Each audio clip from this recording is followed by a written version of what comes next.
I was not prepared. I left the job and I had credit card debt and I have no money because my way of life, right? Yeah. Living in San Francisco and partying all the time, and spending a lot of money just on nothing. Yes. But anyway, it was an experience and I learned it was good for what it was and bad for what it was. I think I left the job and there was a few things that I knew I wanted. I really want to get back in shape. Okay. That's one, right? Just the unhealthy life, what I put my body through it. And I also started developing like a really bad anxiety. Yeah. So even if I smoke or I drink, I started feeling like my heart is not doing well. I'm like, oh my God, I'm gonna die. Oh wow. It's just a bad anxiety I developed because of everything I did. Yeah. So I was like, I want to get healthy. So I'm gonna be really go back to being that person. The other one, I wanted to write a book. Okay. It was like not knowing, like everything I lived.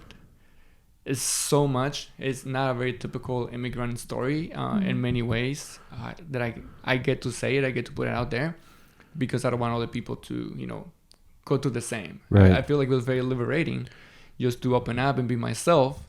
And I know there's other men out there who are living, a mask. There's videos, there's books about how men live behind masks for many reasons. Mm-hmm. So I was like, exposing what it is, what it was real. It was something that I wanted to do. So I was like, okay, I'm going to do this. And I'm going to open a coaching consulting business. I was like, oh, I know a little bit about business. Yeah. I know a little bit about life coaching. And like, let's go with it and see what happens. Mm-hmm. Right. And, I went and started doing it. And I think I finished my book in 9 months. Wow. I had no idea. I thought it was going to be so much easier. That was your first book.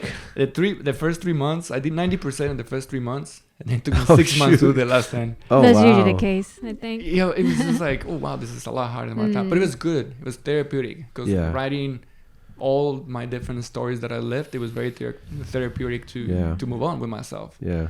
And the coaching business, has been going up and down. And I learned a lot. Fell on my face, and pick up myself up and go from there.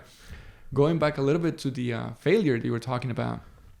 I remember about 6 months ago, maybe 9 months ago, I talked to my ex boss, my CEO as well. Another person like yourself. $1 million businesses, very successful. A mentor, basically.